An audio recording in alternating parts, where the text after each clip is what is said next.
B.J. Armstrong played with a guy named Jordan, I believe, yes. Yeah, B.J., like do you think LeBron is really happy with the front office despite no moves at the deadline? Well, sure. Why wouldn't he be happy at this point? They have the best record in the league. They're currently leading the conference. They have everything going their way. It's been kind of smooth sailing thus far. And why wouldn't he be happy at this point? Yeah.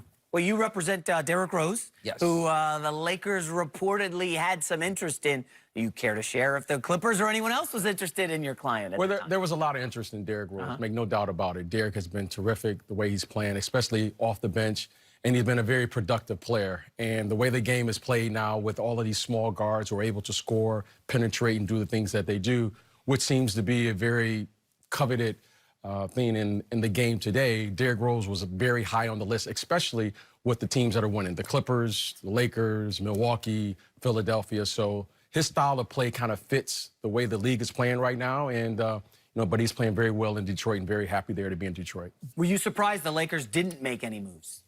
I wasn't surprised because when the Lakers made the initial move with Anthony Davis, they pushed all their chips into the middle. So when you look at their team and you look at what they have to work with, what do they really have that's going to be able to secure a good player at this point? Anthony Davis was a huge get for them. They knew what they had to give up. They gave up some really good players, Brandon Ingram, Lonzo Ball, and the rest of those young players, that young nucleus that they were able to acquire.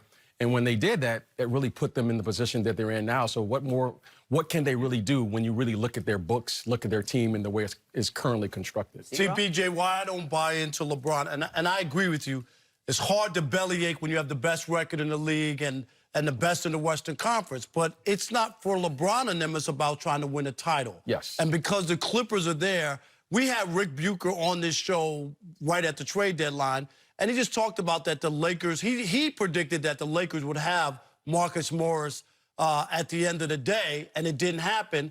But not only for the Lakers not to be able to add that piece, but for the Clippers, the team they're trying to be able to beat in order to get to the finals or have a chance of winning a championship, they got better. So I look at the roster, I get it, you're right, they pushed in all their chips, but that team is not better than the Clippers. Sure. And that's why I think that LeBron deep down wishes that they could have got a Derrick Rose or some other piece. And I get it, Kyle Kuzma doesn't have a contract, he's not making a lot of money, so you got to throw in another guy.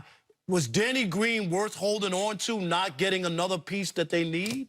Well, I think, when you have LeBron and you know the way he plays, right, you're going to need shooters to create the proper spacing around him. But going back to your initial, comment about the Clippers are constructed with a very simple goal in mind. We are here to win a championship, and we're going to do it in two ways. We're going to acquire the best talent we can get, and we're going to be the toughest team in the league. All right, this team was constructed with one idea in mind. We are there to play and get ready for the playoffs. And they have a group of guys now who are ready to fight once the playoffs begin. This team is tough. I think they mirror the image of their head coach, and they're going to go out there, and it's going to be a battle every single game in the playoffs because they have a team there that's ready to grind. They don't have to play well to win the game. They can win the game and not play well because defensively they can stop players. And Marcus Morris fits that bill. He's a perfect fit for that team. He's a perfect guy because he is not coming there to score points. He's not coming there to facilitate. He's coming there to be another piece that's going to grind every game in a 7-game series. They know what they're getting. And he's going to be a tough guard and a tough player to play against once you get into the playoffs. BJ, I agree with you and Rob that the Clippers are the better team and the favorite to win the championship, at least come out of the West. And I think the Lakers have to do 3 things. Like, I don't write them off. Anytime you got LeBron and AD, I'm going to give you a shot. But I think the Clippers are better. But I think they need 3 things to do to win the series against the Clippers. 1, I think LeBron just needs to be heroic. Have one of those performances that sometimes you beat a team that's better because one guy was so good. 2, not in this order, but Kyle Kuzma. I think they got to get him acclimated to playing winning basketball. Take better shot selection, more focus on the defensive end. And 3, and the most important to me, is Anthony Davis. The one thing the Clippers, we know they lack rim protection. But I think Marcus Morris is their best low post defender against AD now. Right. But still, he's not going to shut AD down. Montrezl Harrell, Kawhi, Paul George. Like, AD has an advantage. And I think in the fourth quarters, AD needs to be like that monster for the Lakers where whoever's on him, you're too small, I'm killing you. You're too big and slow, I'm going outside killing you. But these numbers will shock you. The Lakers, in the fourth quarter, Anthony Davis is only averaging 5.5 minutes a game in the fourth quarter, okay? And it's not because blowouts, because LeBron's averaging 9 minutes. Right. AD is only averaging 2.9 points in the fourth. Now, he averages 26. Or so he's scoring almost 7 or 8 points a quarter in the first 3 quarters, less than 3 in the fourth, and he's getting less than 3 shot attempts in the fourth. I think the Lakers have to be more focused for the rest of the regular season on getting AD the ball in the fourth, even if it costs you some games. You know, but get that guy used to being the man in the fourth, because we know LeBron's going to do his thing. You need help with AD.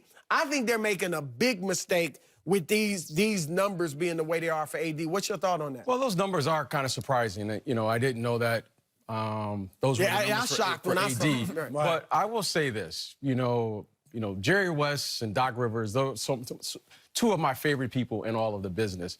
And when you said that, I was thinking about how to make a championship run. Complexity is the enemy of execution. The game has to be very, very simple if you're talking about winning the last game of the season.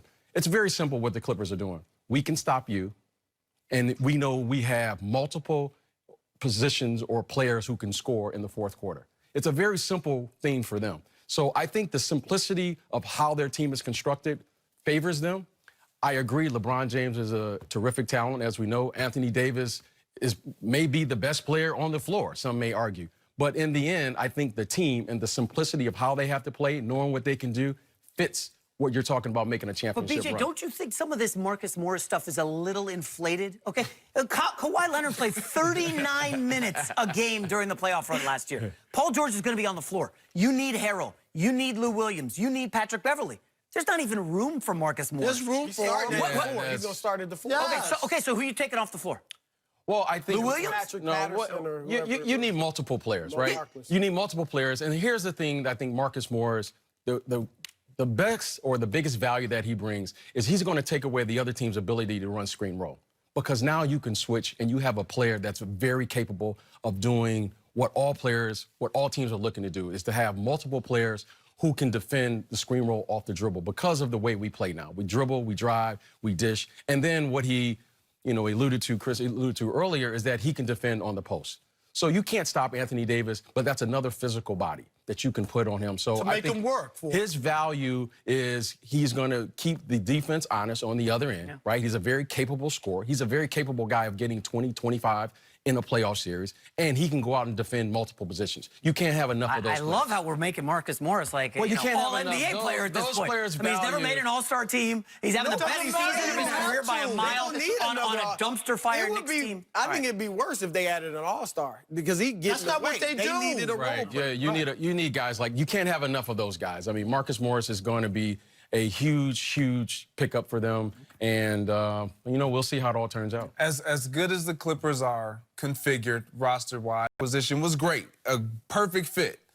I still like the Lakers because of those two guys behind Jason, LeBron and AD. And again, we talk about Anthony Davis, and you mentioned this earlier.